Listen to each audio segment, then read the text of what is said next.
안녕하세요. 제가 사실은 여기 오면서 오늘 제 아내도 같이 동행을 했는데 제가 오늘 아침에는 어딜 갔다 왔냐면 삼척에 대명 리조트의 중부위원회 목회자들 세미나 목사님들이 한 400상 정도 오셨어요. 거기 한국 교회의 부흥 성장 동력의 역사라고 하는 제목을 가지고 강의를 해달라 그래서 1시간 반 강의를 하고요. 삼척에서 부지런히 제가 물론 바로 오기가 힘이 들 것 같아서 제 딸이 광교에 살고 있거든요. 지금 광교에서 지금 박사과정에 있는데 그 녀석 사는 데 가서 한 2시간 정도 자고요. 그리고 제가 왔는데 오면서 사실은 꿈속에서도 걱정을 한 게 오늘 강의예요. 왜 그러냐면 학생들을 신학교 학생이나 아니면 목사님들을 놓고 강의를 하는 것은 굉장히 쉬워요. 근데 교우들한테 한국 교회의 역사를 강의한다.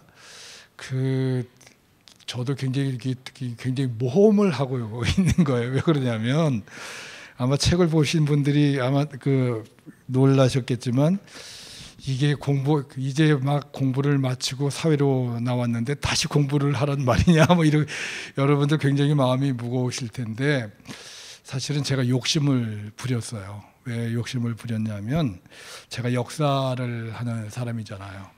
먼저 번에 여러분들은 어떠셨는지 모르지만 저도 이 예수님의 사람들 교회를 다녀오고 나서 굉장히 충격을 받았고요. 굉장히 이렇게 어떤 전율 같은 것을 느꼈어요. 여러분들은 어떠실지 모르겠지만 역사가 눈에 보이는 게 있어요. 여러분은 이제 개척교회를 한다고 해서 아까 차기룡 목사님 하나를 하고 나면 내일은 무엇을 할까 아주 걱정을 하신다고 매번 잠을 못 이룰 정도로 예수님의 교회, 예수님의 사람들 교회가 나가야 될 방향에 대해서 걱정을 하시는데 역사가들은요 과거도 보지만 먼 미래도 역사를 통해서 먼 미래를 보려고 하거든요. 제가 한국교회사를 하자고 말씀드렸던 거는 이런 거예요. 저도 이제 제가 떨릴 때 유머 한마디 한다고 하잖아요. 오늘도 그럼 유머 한마디 하고 제가 왜 이 주제를 선택했는지 한번 얘기를 할게요. 여기 산 중에 호랑이라고 하는 놈이 있어요. 아주 큰 놈이 있거든요. 근데 이 호랑이라고 하는 놈이 며칠 동안 굶었어요. 굶었는데 마침 여기 조그만 토끼 한 마리가 지나가는 거예요. 그러니까 저거라도 먹으면 요기가 될 것 같아서 탁 잡았는데 이 토끼가 엽기 토끼예요. 잡히자마자 탁 눈을 부라리면서 호랑이의 팔을 탁 치면서 놔 임마 이랬거든요. 소리를 버럭 지르니까 이 호랑이가 엄격결에 놨어요. 근데 토끼 정신을 차려 보니까 이미 토끼는 사라지고 없는 거예요. 그러니까 이게 호랑이 체면 이게 정말 말이 아니잖아요. 이럴 수가 있나. 근데 으르렁 됐는데 이미 토끼는 없어졌잖아요. 근데 다음날 또 기다리는데 마침 그놈이 또 지나가는 거예요. 그래서 이제는 복수심과 함께 배고픈 것도 배고픈 거지만 복수심과 함께 그놈을 탁 잡았는데 이 토끼가 여전히 놔 임마 나야 나 하니까 또 놀란 거예요. 전혀 자기가 기대를 하지 않았던 반응을 보이니까 또 나왔거든요. 그러니까 억울해서 잠을 못 잤는데 그 다음날 이번에는 다른 토끼가 지나가는 거예요. 그래서 딱 잡으니까 이 토끼가 빙그레 웃으면서 호랑이를 보면서 하는 말이 놔 임마 소문 다 났어 이런 여러분 이게 어느 교수님이 교수님이 식당에서 밥을 먹으면서 이 농담을 하셨는데 제가 역사를 하는 사람은 이 세상에 떠도는 유머 속에 그 유머를 통해서 세상을 보려고 하거든요. 이게 제 직업병이에요. 보니까 지금이 어떤 시대인가. 유머가 나온다는 것은 그 유머를 통해서 그 시대를 알 수 있는 거거든요. 제가 보니까 지금은 호랑이와 같은 권위가 사라진 시대에 여러분 살고 있는 거예요. 과거는요, 어른 말 한마디면 다 됐는데 이제 어른의 말이 통용이 되는 시대가 아니에요. 여러분, 옛날에는요, 기독교를 믿는 사람들은 제가 나이가 지금 60이 넘었잖아요. 근데 제가 어렸을 때만 하더라도 저는 이 신촌의 창천동에 있는 창천감리교회, 전번에도 한번 말씀드린 것 같은데 저희 할아버지께서 거기 초대 교인이니까, 그리고 저희가 창천동 신촌에 5대째 살고 있는 사람이에요. 그러니까 신촌 사람들의 과거와 현재를 저만큼 알고 있는 사람이 없잖아요. 그래서 제가 어렸을 때 보면 교회 나가는 사람들은요, 이게 뭔가 이렇게 힘이 있었어요. 동네 사람들은 그 노고산동, 창천동이 신촌이었는데, 그때 신촌은 연세대학교가 있고 이화여대가 있고 뭐 홍익대학교가 있고 이 대학촌이라고는 하지만 그 동네에 살던 사람들은 대개 보면 되게 못 배운 사람들이 굉장히 많았거든요. 그러던 시절에는 교회 나가는 것만 가지고도 이거 굉장한 파워가 있었다고요. 목사님 한 번 지나가면요, 믿든 안 믿든 그 목사님에 대해서 경의를 표했다고요. 근데 지금은요, 제가 연세대학교에서 아이들한테 강의를 할 때 맨 처음에 이제 강의를 쉽게 하려고 여기 예수 믿는 사람들 손 들어봐 그러면 애들이 손을 안 들어요. 그 부끄러워서 안 드는 게 아니고요, 손을 드는 순간에 아이들의 타겟이 되는 거예요. 여러분, 여기 혹시 혼기를 앞둔 그 청년들을 둔 부모님들, 아마 혼기를 앞둔 청년들도 똑같이 경험하실 건데, 그것은 뭐냐면 예수를 믿는다라고 하면 예수를 믿는 사람들끼리 결혼하기가 굉장히 어려운 시대예요. 근데 거기에 예수를 믿는다라고 하면 그래 뭐 교회 나가는 것까지는 봐줄 수 있는데, 자기가 만나려고 하는 그 여자 청년이나 남자 청년이 11조까지 낸다 이러면 그때서부터 이제 얘기가 달라지는 거예요. 거기다가 감사 헌금을 내? 이러면 이거는 광신도예요. 여러분, 이게 사실이에요. 그러면 보세요. 왜 세상 사람들은 자기가 갖고 있는 생명, 가장 고귀한 생명까지를 바쳐서라도 이 복음을 전하겠다라고 하는 아주 순수한 사람들이 나오는 교회에 나오는 것을 비판하고 있는 걸까? 지금의 시대가. 그런데도 불구하고 제가 아까 그 목사님들 앞에서 이러한 농담을 했어요. 제가 연세대학교 그 신과에서 공부를 했는데, 그 아이들이 연대 신과 다니는 아이들이 신과에 들어오면 전과를 하고 싶어요.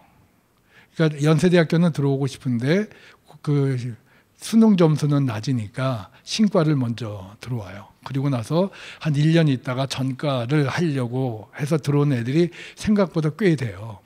그러니까 아이들이 수업이 진지하지가 않은 거예요. 신과에 들어오면 애들이 열심을 안 품어요. 그래서 제가 이제 그 아이들을 독려하기 위해서 이런 질문을 한번 했어요. 여러분, 얘들아, 그 요즘 신학하는 학생들을 세상 사람들이 뭐라고 얘기하디? 라고 이제 물어봐요. 예수님처럼 너희는 세상은 무엇라고 하느냐? 뭐 이렇게 이제 제가 농담처럼 얘기하는데, 그러면 그 중에서는 그래도 이 열심히 그 교회 생활, 이 신앙 생활을 잘 하는 아이들은 거기에 온갖 외톨이를 섞어서 하나님의 말씀을 전하고 뭐 어쩌고 뭐 이러고 싶어서 사명자고 뭐 이런 표현을 쓰면서 신과에 들어온 이야기를, 그 당위성을 얘기를 해요. 근데 제가 뭐라고 얘기를 하냐면요, 아니야.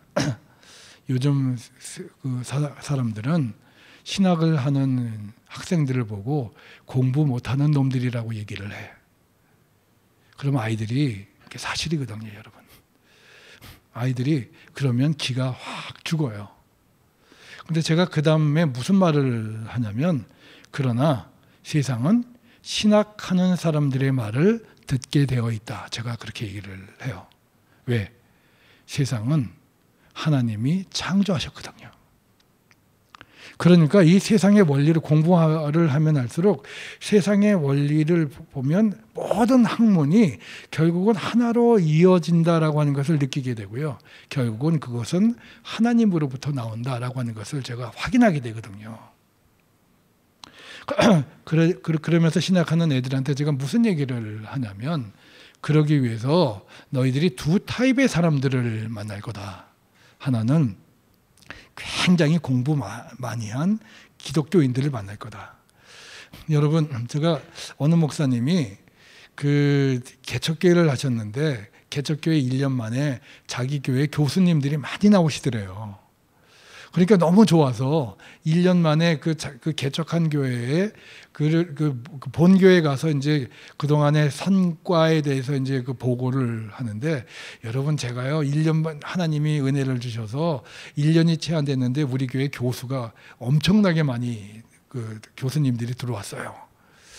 제가 근데 여러분들 죄송한 얘기인데 아마 이게 유튜브를 통해서 세상으로 나가면 그 기독교인이요 또 그 교수님들이 이 얘기를 들으면 기분 나쁠지 모르시겠지만, 목사의 입장에서는요, 그리고 역사를 하는 제 입장에서 보면요, 교수가 많은 게 결코 교회에 이롭지만은 않아요. 왜냐면요, 이분들한테는 헌신이라고 하는 것이 굉장히 생각보다 약하거든요. 11조 잘 안 내요.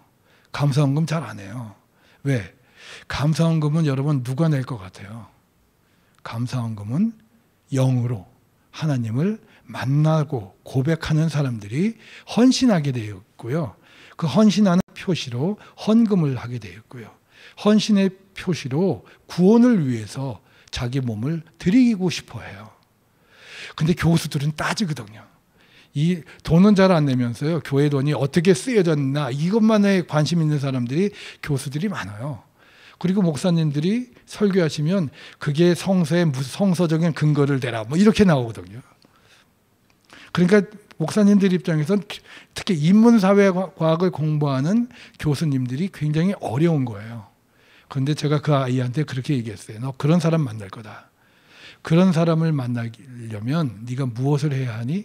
공부 열심히 해야지. 그 사람을 설득할 만큼 공부를 열심히 해야 한다라고 얘기하고요. 또 하나는 교회 들어오면요, 여러분, 지난번에 제가 한번 그런 말씀을 드렸던 것 같은데, 정말 한 마리 잃어버린 양과 같은 엉망진창인 사람들이 교회에 들어와요. 하나님이 왜 저 사람을 창조하셨을까? 이런 의문을 가질 만한 사람들이 실제로 교회에 정말 적지 않거든요. 근데 그런 사람들은요, 이 지적인 대화를 가지고 설득이 안 돼요. 그런 사람들은 어떻게 끌고 가야 돼요? 그렇다고 버릴 수는 없거든요. 그럼 이 사람들은 어떻게 해야 하는 거냐? 그것은 목회자가, 교회 리더가 무릎 꿇는 거예요. 영적인 것으로 품어야 그것이 해결되는 거거든요. 여러분, 제가 왜 이렇게 장황하게 이 한국 교회사를 주제로 삼은 거에 대해서 제가 장황하게 말씀을 드리냐면요, 역사가인 저의 눈에 비친 이 예수님의 예수님의 사람들 교회를 보면 거대한 비전이 보여요, 제 눈에. 여기가 한국 교회가 기독교가 개독교라고 이렇게 비판을 받고 무시를 받고 이 본래 가지고 있었던 복음의 권위가 이렇게 훼손되고 왜곡되고 비하되고 있는 이 시대에서 이 예수님의 사람들 교회를 허락하신 하나님의 계획이 있는 것 같다. 특별한 계획이 있는 것 같다. 그리고요, 그러면 자 보세요. 제가 그 한국교회 기독교의 역사 오해하지 마세요. 전 이거 100권을 팔든요 1000권을 팔든 저한테 돌아오는 것은 아무것도 없어요. 이미 꽤 많이 팔렸고요. 이미 꽤 많이 알려졌고요. 학자로서 그 집사람이 그래요. 당신 학자로서의 받을 영광은 다 받았다. 그 책 쓰고 나서 제가 요새 학교에 가면 제가 어깨에 힘주고 다니거든요. 근데 그것을 여기에 강조한 이유는 뭐냐면, 읽어보셔라. 어렵지만 여기서 여러분 한국 교회를 리더하는 리더자만 나와야 될 것이 아니고요. 한국 사회를 이끌고 갈 지도자들이 나오셔야 되거든요. 그리고 한국 정치를 이끌고 가고요. 한국 경제계를 이끌고 가고요. 한국 문화계를 이끌어갈 인물들이 나오실 거다라고 믿기 때문에 제가 보셔라라고 하는 거예요. 사실은 많은 기독교인들이, 우리가 기독교인 장로 대통령들을 배출하고 기독교가 했음에도 불구하고 많은 기독교의 한쪽에서는 저거는 기독교와 무슨 상관이 있는데 라고 비판하는 소리가 있잖아요, 실제로. 근데 가끔 보면요, 저도 제가 제 주위에 굉장한 기독교인들이고 굉장히 사회 지도자들이 계심에도 불구하고 그분들하고 얘기를 하다 보면요, 영적으로 통하지가 않아요. 굉장히 이 어깨에는 굉장한 그 파워가 있고 권위가 있으신데 이 구원의 문제에 대해서 가슴 아파하시지 않으세요. 그러니까 이거는 무언가, 사실은요, 여러분, 예수님이 이 땅에 왜 오셨냐고요. 그건 구원 사역 때문에 오셨거든요. 그럼 교회가 왜 존재해요? 예수님의 구원 사역을 이루기 위해서 하나님의 교회가 세워지는 거거든요. 그러면 이 교회를 통해서 예수 그리스도를 구주로 고백하는 분들은, 이 사회 지도자들은 그 마음속에 이 세상을 어떻게 이끌고 갈 거냐라고 하는 고민과 함께 이 세상 속에서 허덕이고 있는 예수 그리스도를 모르고 사는 저 사람들을 위해서 내가 무엇을 할 것인가라고 하는 이런 인간적인, 이런 인생에 대한 고뇌가 그분들 삶 속에 있어야 되는데 별로 없어요. 없는 분들이 꽤 많아요. 제가 이 고민을 하면서 사실은 그런 고민을 가지고 제가 기독교사를 집필한 거거든요. 저는 개인적으로 복음주의자예요. 그럼 복음주의자 시각에서 기독교회사를 어떻게, 한국의 기독교의 역사 130년 정도 되는 이 기독교의 역사를 어떻게 해석을 할까? 그 해석하는 여부에 따라서요, 교회의 방향이 달라지고요, 자기의 신앙관이 달라지고요, 목표가 달라져요. 여러분, 지금 아주 죄송한 얘기인데 지금까지 한국 교회가 아주 좋은 교회 리더들은 만들어내셨어요. 그리고 교회 프로그램을 그대로 따라가면 아주 예수 잘 믿는 사람들을 만들어내기는 해요. 그런데 그게 문제가 뭐냐면 교회와 우리가 살고 있는 사회와 때를 따라서는 괴리, 상관이 없는 부분이 많아요. 아이들 여기서 교회가 목사님들이나 교회 리더들이 원하는 아이들을 계속 훈련시키다 보면 걔네들은 나중에 갈 데가요, 신학교밖에 갈 데가 없어요. 여러분, 그게 사실이에요. 그런데요, 여러분, 이미 한국에는요, 신학생이 차고 넘쳐요. 이게 굉장한 고민이거든요. 그러니까 이 신학생들의 문제를 해결하기 위해서는 해외 선교사를 내보내지 않으면 안 될 정도로 신학생들이 많은데 이제 해외 선교도 꽉 찼어요. 그러면 어떻게 해야 할까? 그러면 믿음 있는 사람들을, 각 한국 사회를 이끌어가야 될 각 영역, 각 분야의 리더로 한국 교회가 리더로 섬길 수 있도록, 그래서 많은 사람들을 삶을 예수의 복음으로 이끌게 하고 자기의 삶의 자리에서 자기 주변에 있는 사람들을 교회로 이끌어낼 수 있는 그러한 영적이고 사회적인 지도자들을 만들어내야겠다라고 하는 시각을 가지고 제가 교회사를 썼거든요. 여러분 보세요. 그러니까 좀 어려울 거예요. 그래, 어렵지만 제 눈에는요, 진짜 이 교회가, 예수님의 사람들 교회가 그런 비전이 보여요. 저는 여러분의 직업을 잘 몰라요. 그 참 목사님한테 그 예수님의 사람들 교회의 교인들의 성향이 어떠세요? 라고 물어는 봤지만 제가 직업을 물어본 적은 없어요. 그런데 제 눈에는요, 이상하게 제 눈에는 보이는 게 있다니까요. 여러분들, 예수님의 하나님께서 여러분들이 속해져 있는 이 교회를 굉장히 크게 부흥시키실 거예요. 그 대신 비전은, 그러니까 그때에 맞춰서 그런 비전에 도움이 될까 해서 사실은 제가 오늘의 이 책을 공부하자, 힘이 들겠지만 좀 해보셔라. 가급적이면 제가 쉽게는 할게요. 여러분 잘 믿으세요. 생각보다요 제가 강의 잘하는 사람이에요.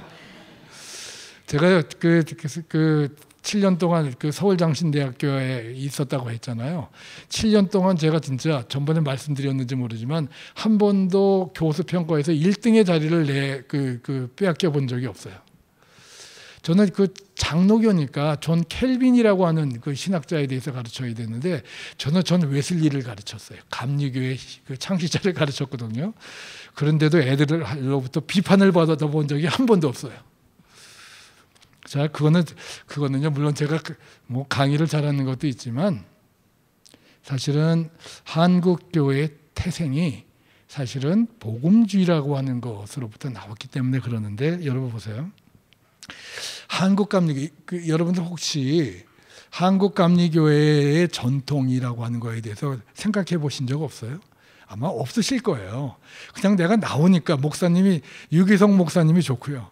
차기룡 목사님이 좋아서 나온 거지 이 양반이 감리교 목사여서 나왔거나 아니면 내가 어느 목사님 그 설교가 좋은데 그분이 성결교 목사님이기 때문에 그분이 좋은 건 아닐 거예요.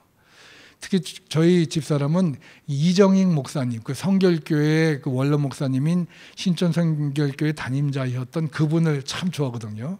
감리교 목사 부인이 사모가 성결교 목사님 설교를 좋아한다는 거에 대해서 그러나 저는 거기에 이의가 없어요.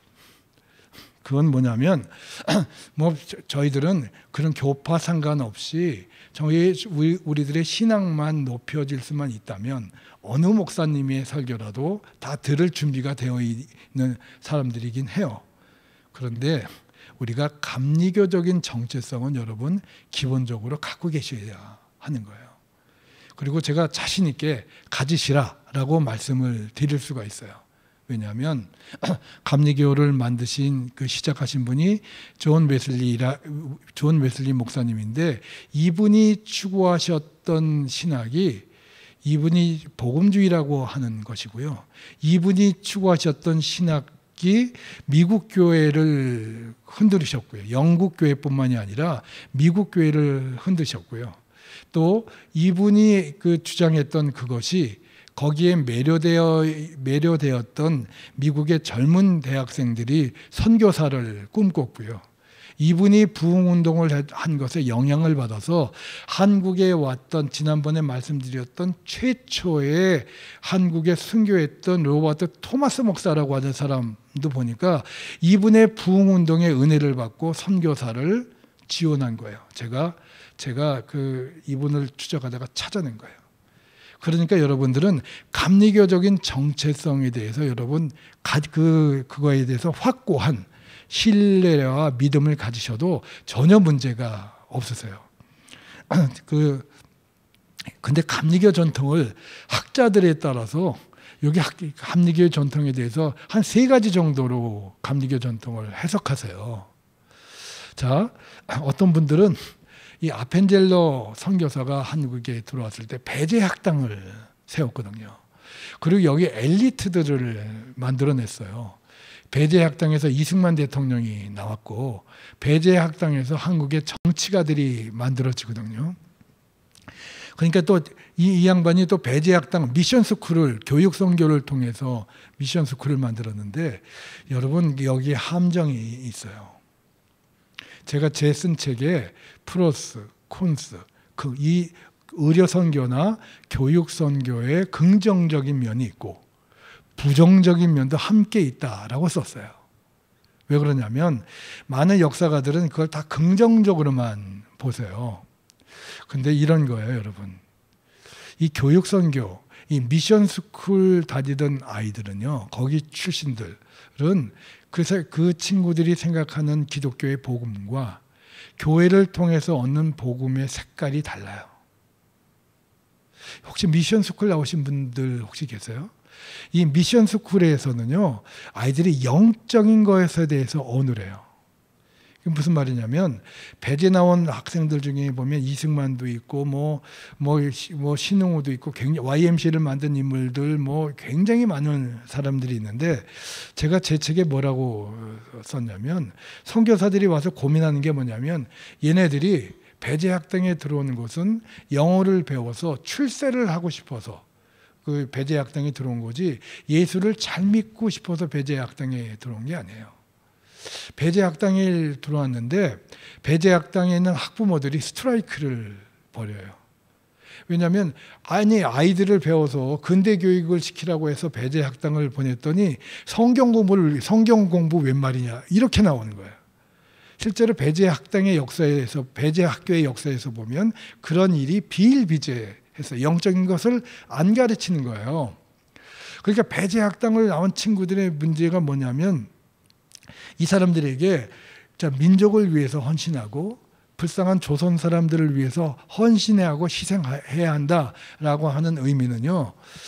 내가 지도자가 돼서 이 사람들을 이끈다라고 하는 의미지 이제 낮고 천한 곳으로 들어가서 이 사람들을 위해서 밑거름이 되겠다라고 하는 의식이 없어요.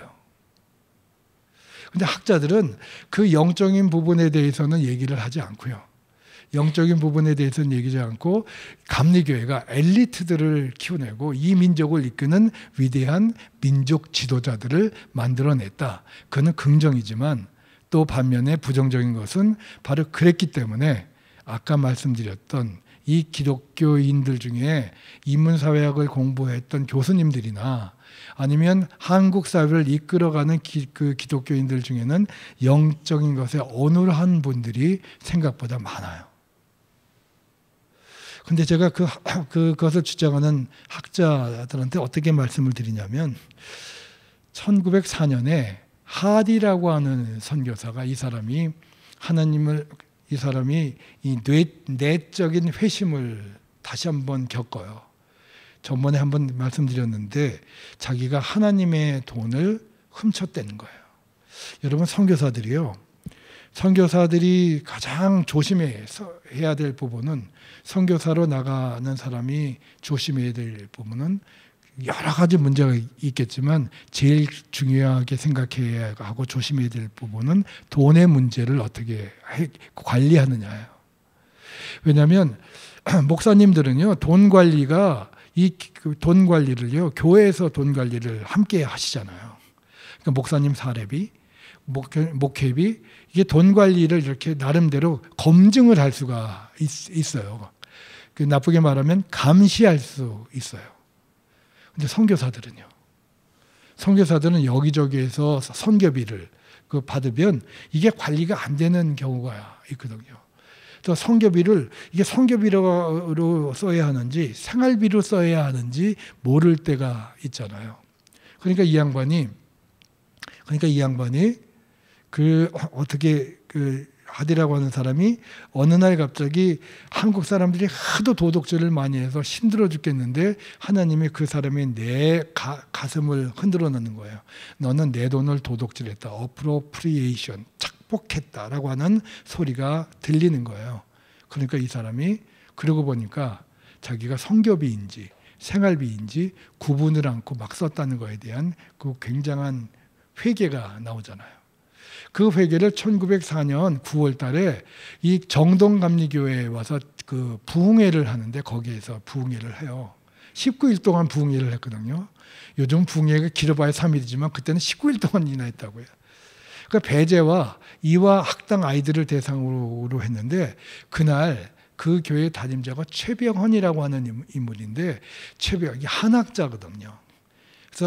그래서 이 엘리트 위주의 선교를 했다라고 하는 분들은 최병헌을 굉장히 높여요. 그런데 정작 무엇에 대해서 얘기를 하고 있지 않냐면 최병헌이 그날 교인들 앞에서 여러분 저도 하나님 앞에 죄를 졌습니다라고 하는 영적인 회개를 했다라고 하는 기록은 전혀 얘기하고 있지 않아요. 또 감리교회를 스크랜튼이라고 하는 그 선교사, 이게 의사 선교사거든요. 이게 지금으로 치면 보스턴 의과대학을 나왔으니까 이게 굉장히 상위 1%에 되는 그 학교를 나온 실력 있는 의사였거든요. 이 양반이 한국에 와서 이 아현동이라고 하는 곳, 아현동, 동대문 이런 데에 베델시약소라고 하는 그 병원을 차려요. 여러분 아현동에 대해서 혹시 아세요? 또 이야기 요새는 하도 이제 저도 조심스러워서, 근데 저는 신촌 사람이니까 용감하게 얘기하면 제가 아현동을 잘 알아요. 전통적으로 아현동이라고 하는 동네는요, 서울 근교에서 가장 목 사는 사람들이 사는 동네예요. 그러니까 여기는 한국의 일제강점기에는 토막촌이라고 하는 지금의 아주 그 빈민촌들이 있는데, 이 빈민들이 사는 동네가 아현동 그 산마루턱이에요. 근데 여기에 그 베델시약소라고 하는 것을 만들어서 거기 배재하고 이화를 졸업한 친구를 거기 결혼을 시켜서 거기 보냈는데 6년 동안이요 교인이 안 늘어요. 근데 많은 그 감신의 몇몇 교수님들은 이 스크랜턴이 이 민중들을 상대로 선교를 했다라고 하는 그것을 감리교의 전통으로 삼아야 한다라고 해서 민중 선교를 해야 한다. 그리고 스크랜턴을 높이는데요. 근데 제가 스크랜턴을 쫓아가 보니까 스크랜턴이 그 1892년에 1차 안식년을 갔다 오고 나서는 다시는 민중 선교 안 해요. 그런 사람들 선교 안 해요. 그냥 보통 사람들을 위한 선교로 바꿔요. 의사도 그만두고요. 교회를 해요. 여러분 민중들이라고 하는, 저는 복음주의지만 민중 신학을 한다는 분들을 무시하지 않아요. 그분들이 갖고 있는 공헌이 있는데, 신학의 초점을 민중으로 맞춘다라고 했을 때 뭐냐면 약화되는 게 있어요. 뭐냐면 역시 민중들의 삶의 자리, 이 빵의 문제를 위해서는 고민을 하는데요. 이 사람들이 빵의 문제가 아닌 영의 문제에 대해서는 이 사람들을 위해서 영의 문제에 대해서 함께 고민해야 하는데 그런 고민이 없어요. 왜 그런 고민이 없다라고 하는 것을 증거로 보여주었던 대표적인 인물이 김진홍 목사예요. 김진홍 목사가 이 청계천 거기에서 그 철거민들을 위해서 그 선교를 하는데 매일 자기가 넉마주의를 하면서 밀가루를 갖다가 줬더니 전도사님 우리 밀가루 떨어졌어요 하고 아이를 보내서 밀가루 얻으러 온다고 했잖아요. 그때 자기가 깨달았다고 하잖아요. 내가 이 사람들한테 빵을 주려고 했지 하나님의 말씀을 주려고 하진 않았구나. 바로 이 민중선교가 갖고 있는 약점이에요. 근데 제가 한국감리교회가 붙잡아야 될 것은 하디가 바로 경험했던 영적인 각성이라고 하는 것이 바로 그 밑바닥에 있어야 한다를 제가 주장을 하고 있고, 감리교의 역사를 그런 시각에서 봐야 한다.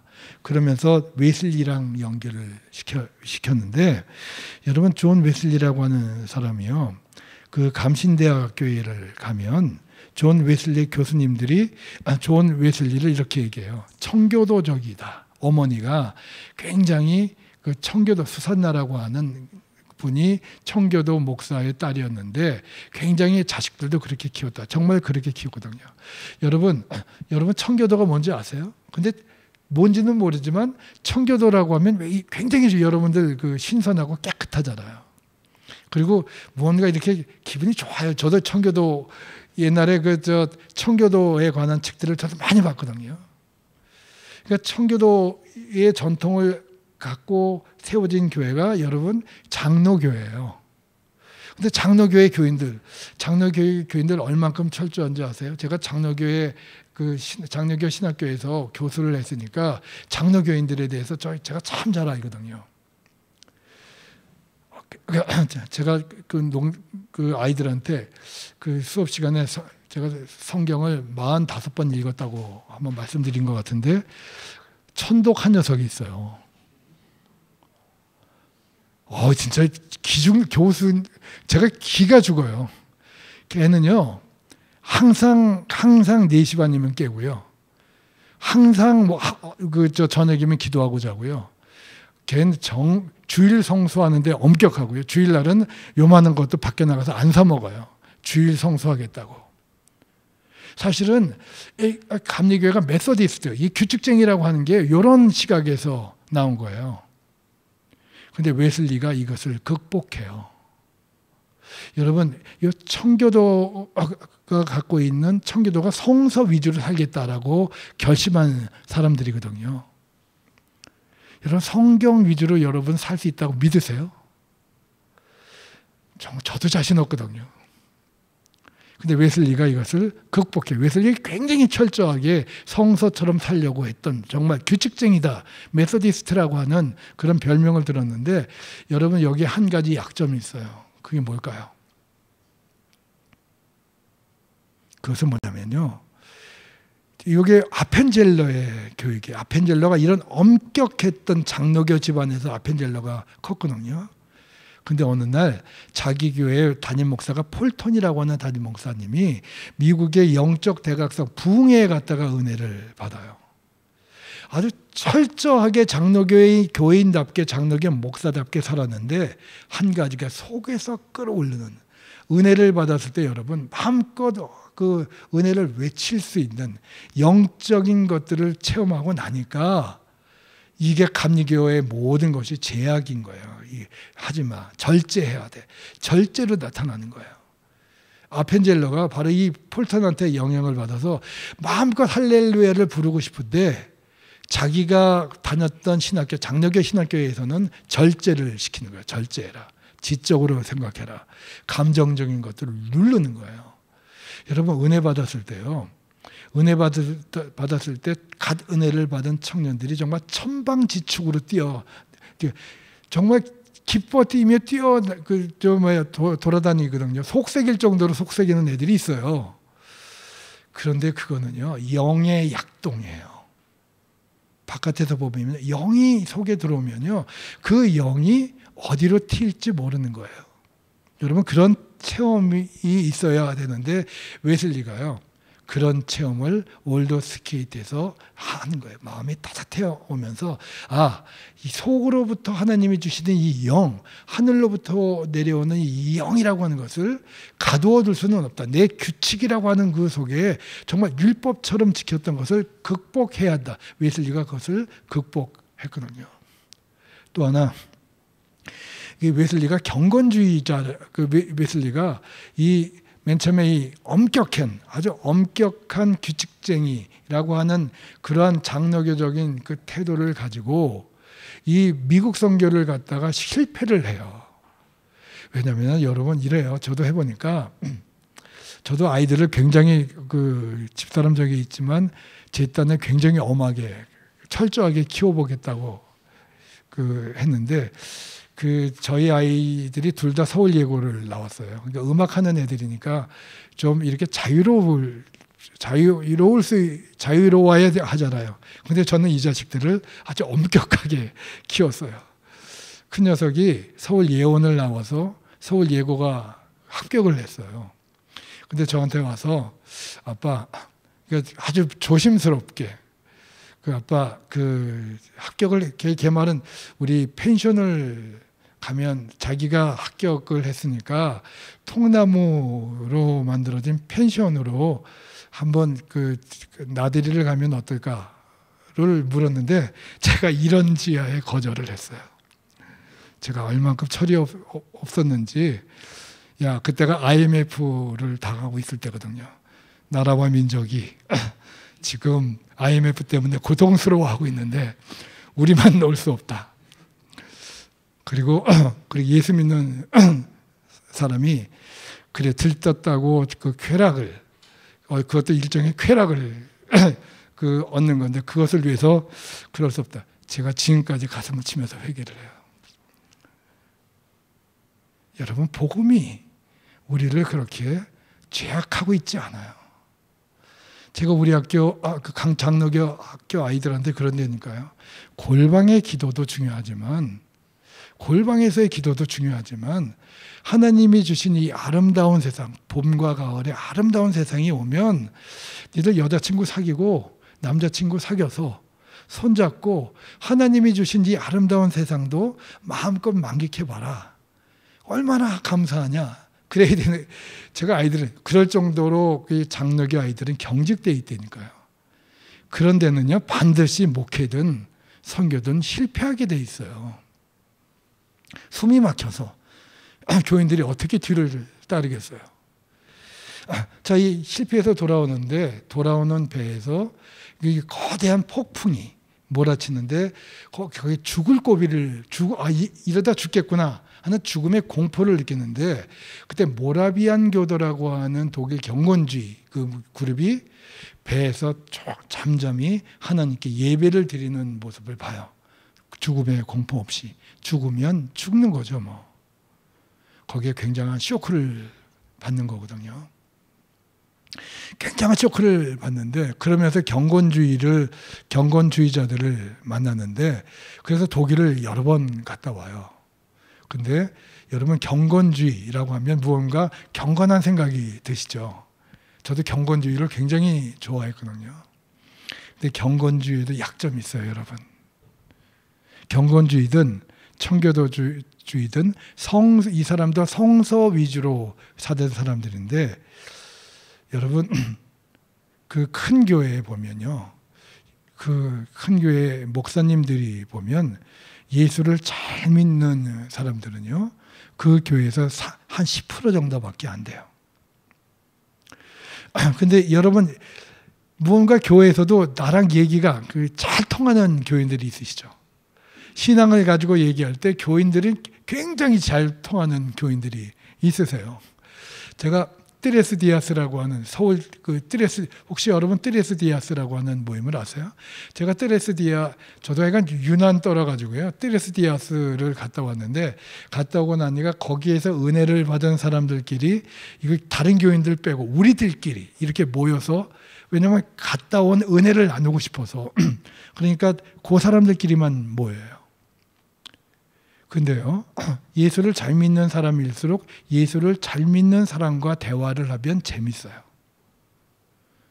그런데요, 그러면서 이 경건주의가 얘기하는 게 교회 안에 또 다른 작은 교회가 있어야 한다 하면서 자기네들끼리 친하는 거예요. 이것을 존 웨슬리가 극복을 해요. 여러분 보세요. 여기 중세영 수도원이 있어요. 거기에 수도사님들이 한 10명 있을 거예요. 그리고 여기 70만에 가까운 이 순복음교회 교인들이 있잖아요. 만약에 하나님의 그 저울에 경건이라고 하는 혹은 신앙이라고 하는 것을 그 기준으로 해서 무게를 단다면 이 10명이 있는 수도원의 교인들의 신앙의 무게가 더 나가겠어요? 아니면 70만의 기도를 많이 한다라고 하는 순복음교회 교인들의 무게가 더 나가겠어요?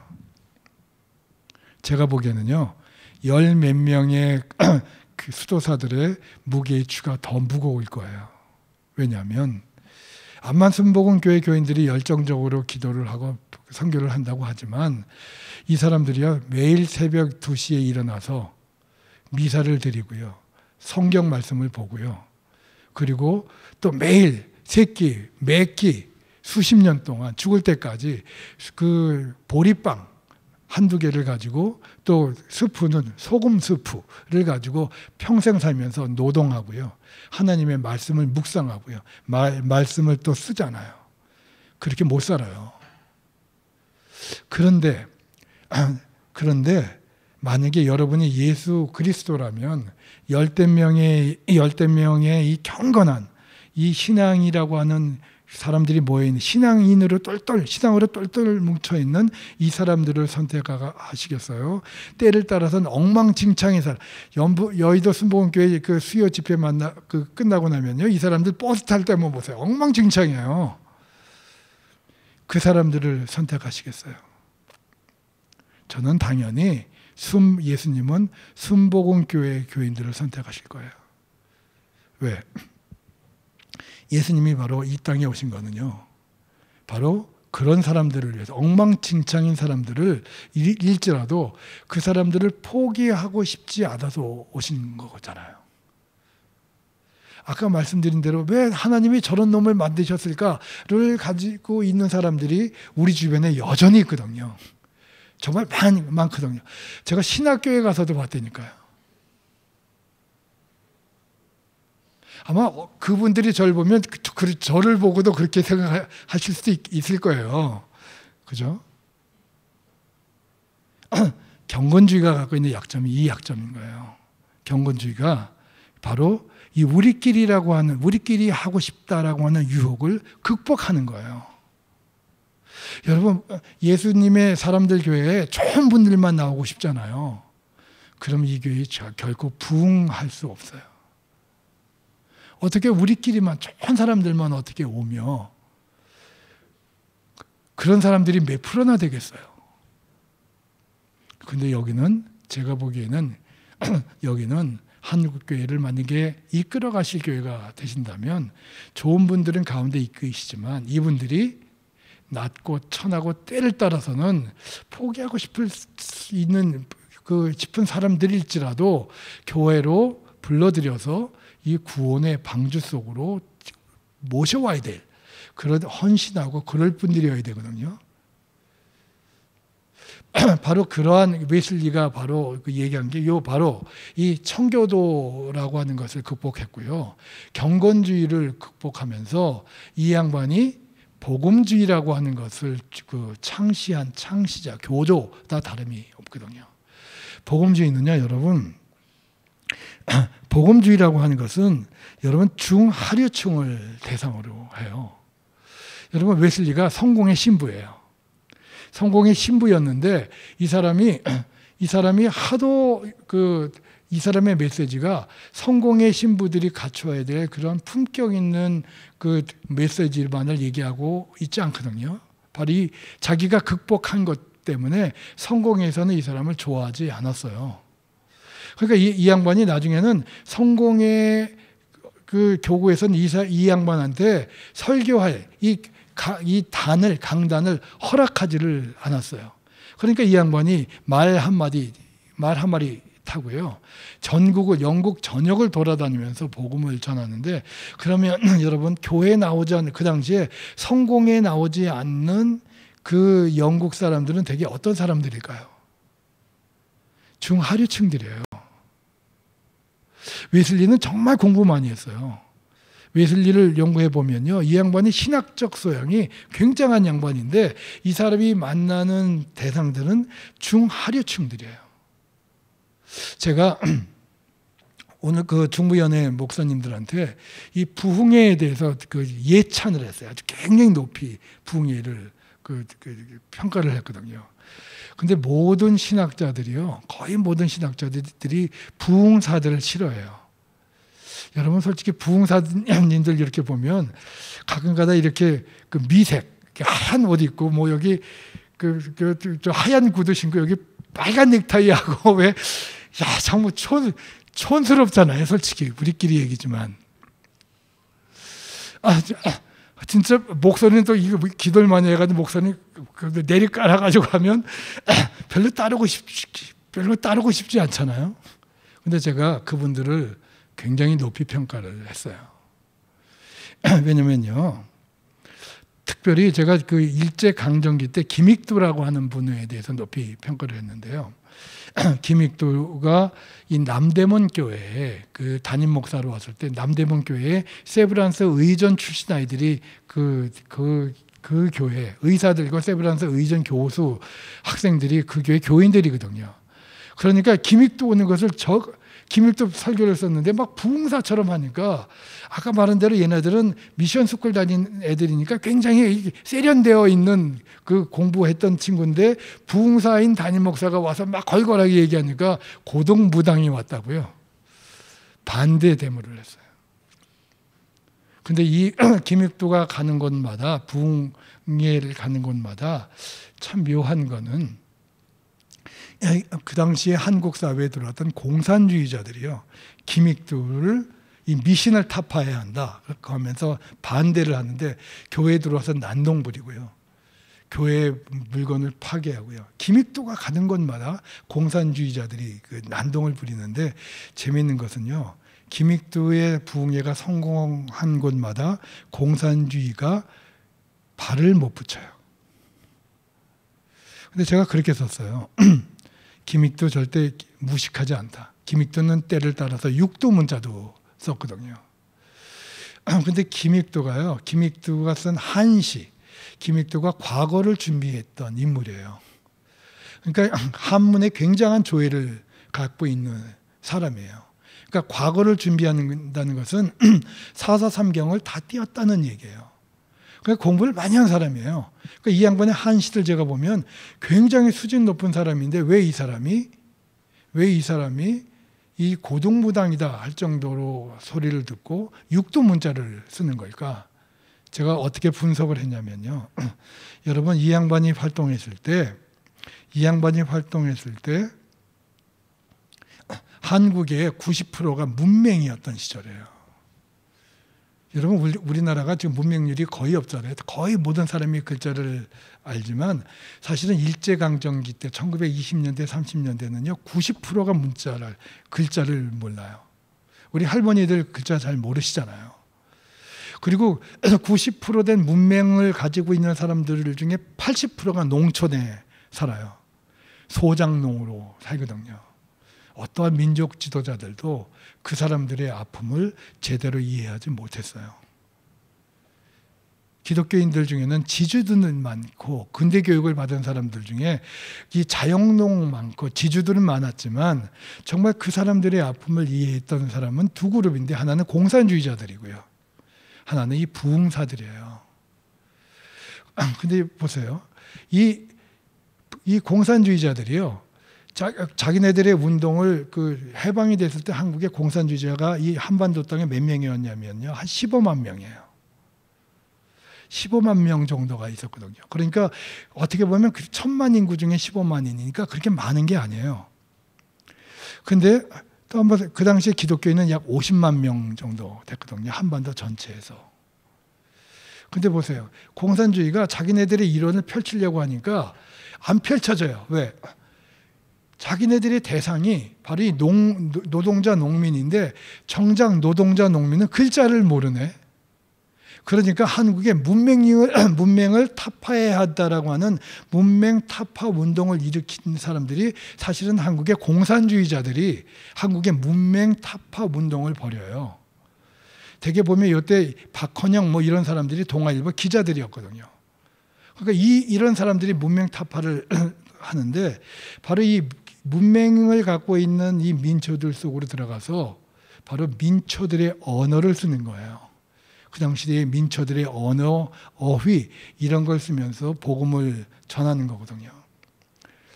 그러니까 여기가 뒤집어지는 거예요. 복음을 받아들인 사람이 하나님을 만나니까 빵의 문제가 중요한 게 아니고요. 영의 문제가 중요하니까 공산주의가 발을 못 붙이는 거예요. 여러분 사실은 한국의 요새 보수 그룹에서는 이 종북 저는 그렇게까지는 생각 안 하지만 사실은요 그 문제를 해결해야 될 것은요 기독교예요. 기독교가 영의 문제를 해결하면 이 사실은 공산주의가 실상 공산주의라고 하더라도 이 문제에 대해서 가슴 아파하잖아요. 예를 들어서 제가 지금 9시 8분인데 5분만 더 하고 오늘은 마칠게요. 제가 창천감리교회 100년사를 제가 썼거든요. 창천감리교회에 제가 있었던 창천감리교회가 연세대학교 앞에 있잖아요. 여러분 연세대학교 앞에 있는 그 창천교회 땅이요. 창천교회가 그 바닥 면적이 1000평이 넘어요. 얼마 전에 차기룡 목사님이 거기 가서 그 연합속회를 인도하고 오셨거든요. 그러니까 거기가 평당 1억이 넘어요. 그 땅이. 그러니까 교회 그 땅값만 해도 대단하잖아요. 근데 실제로 그 창천교회가 생겼을 때 1906년에 처음 생겼는데 1906년에 생겼을 당시에 창천동에 살던 신촌에 살던 사람들은요 무지랭이들이에요. 거의 깡촌이에요. 그 정확히 얘기하면요, 양화진가는 여러분 양화진이 그 아주 여러분 낭만이 있죠. 거기 기독교 선교사들의 공원 묘지도 있고요. 근데 거기는 사형장이에요. 거기 새남터가 있는 곳이에요. 그 사형장으로 가는 길은요. 사형장으로 저 얘기가 잠깐 그 다른 데로 나가지만 그 사대문, 이 서대문에서 바깥으로 나와서 가는데 그 신촌까지 이화 여대를 거쳐서 아현동을 거쳐서 정동으로 들어가잖아요. 지금 거기 굉장히 넓은 도로잖아요. 근데 거기는요, 그 도로가 만들어진 게 1943년이에요. 완성된 게. 그러니까 그전에는 어땠냐면 그 도로가 소달구지 하나도 다니지 못하는 길이에요. 그리고 신촌의 옛날 이름은 잔돌백이에요. 거기는 하도 자갈이 많아서 논농사가 안 되는 곳이에요. 그러니까 먹고 살기가 굉장히 가난했던 사람들인데, 여러분 왜 거기에 소달구지도 못 지나가냐면요. 이 사형장으로 가는, 영화에서 보면, 우리가 드라마에서 보면 귀향을 보낼 때 소달구지를 태워서 보내잖아요. 그거는 정치범들, 언젠가 이 사람들이 복권이 될지 모르니까 복권이 됐을 때 복수할까 봐 그나마 우대를 해서 소달구지를 태워 보내는 거고요. 사형장으로 가는 죄인들은 굳이 달구지를 태울 필요가 없어요. 어차피 죽어서 안 돌아올 거거든요. 그러니까 걸려 보내는 거예요. 뭐 영화에서 보면 그 망나니가 목을 잘리려고 하는데 멈추시오 하면서 이거 어명이요 하면서 나타났는데 그것은 전설이에요. 거짓말이에요. 그런 일은 거의 없어요. 죽는 거거든요. 그 형편없는 동네에 교회가 세워진 거예요. 근데 그 교회가 시작이 어땠냐면 아까 말씀드린 1904년에 정동 감리교회에 이 하디가 왔을 때 부흥 집회에서 그 은혜를 받았던 사람이 거기에 와서 이 네 사람이 주축이 돼서 교회를 세웠는데 그때 신촌의 인구가 제가 통감부 자료를 보니까 한 1200명 정도 되는데 그중에 반이 교회에 등록을 해요. 근데 그게 뭐라고 돼 있냐면 연역에 이렇게 돼 있어요. 모든 형제자매가 기도를 쉬지 않고 성의를 다하여 권면하니 죽을 병에 걸린 자와 귀신 들려 놀라며 간질하는 자 가운데 주를 믿어 구원을 얻은 수가 거의 40~50명이요. 성령의 기적이 허다하게 있어서 세간에 이르기를 창천교회는 천국의 병원이라 하니 이는 성령의 도움이 아니고서는 이 같은 권능이 어찌 있겠는가.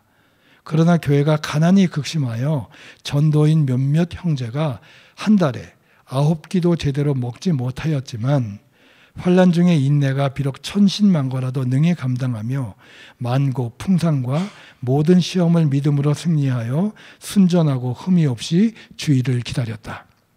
이게 1912년에 송병학이라고 하는 양반이 있었는데 이 양반이 한문으로 쓴 거예요. 제가 번역한 거예요. 근데 이 양반이 공부를 많이 한 양반이 아니어서 한문이 틀린 철자가 굉장히 많았어요. 근데 여러분 여기서 아는 것은 뭐냐면 무지랭이들이거든요. 근데 성령의 감동을 받으니까 신유가 나타나고요. 그러니까 한 달에 9끼도 못 먹었대요. 제가 울었어요. 이거 번역하면서. 왜냐하면 우리 할아버지 얘기거든요. 그러니까 이 양반이 불쌍해서 운 게 아니에요. 한 달에 9끼도 못 먹었는데 흠없고 순전함, 한국 풍상이 다가왔지만 흠없고 순전하게 주의를 지키고요, 교회를 지키고요, 전도를 했다는 거예요. 여러분 이게 웨슬리의 정체성이에요. 여러분 기독교의 복음은요 고귀하지만 우리가 누구냐면요. 우리는 복음을 전하는 사람이고요. 교회를 지키는 사람들이고요. 교회를 부흥시켜야 하는 사명을 가진 사람들이에요. 그런데 보세요. 우리는 고고한 사람이 아니에요. 복음은요. 우리에게 고고한 사람이 되라고 요구하지 않아요. 숭고한 일을 하라고 얘기를 해요. 여러분 제가 오늘 웨슬리의 정체성에 대해서 이 정도로 말씀드렸는데 웨슬리의 정체성을 가지고 이 땅에 선교사들이 들어오는 거예요. 그래서 그러나 여러분 암만 선한 것을 가지고 들어오더라도 이 교회가 복음을 받아들인 사람들이 상황에 따라서 이 분화가 되는 게 한국 교회사, 한국 기독교사의 역사예요. 그것이 어떻게 전개가 됐는지는 제가 다음 주 수요일 날 2편에서 제가 계속 할 거예요. 기대하셔도 될 겁니다. 여러분 지루하시지 않으셨죠? 한 가지만 잊지 않으셔야 될 것은 뭐냐면 우리가 누구냐는 거예요. 제 눈에 비친 예수님의 사람들의 교회의 사명이 뭐냐는 거예요.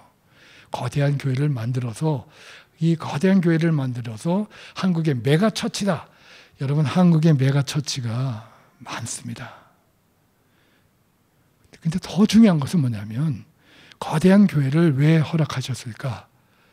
그 거대한 교회가 하나님의 역사책에 거대한 교회가 한국을 어떻게 이끌었을까? 하나님이 착하고 신실한 교회였다라고 기록하는 게 더 중요하다고 저는 믿어요. 아무쪼록 제 눈에 비친 예수님의 사람들의 교회가 그런 교회가 되리라고 믿고 제가 이 강의를 시작하고 있습니다. 여러분 잠깐 기도하고 오늘 예배를 마치겠습니다. 하나님 아버지 감사합니다. 종을 보내주셔서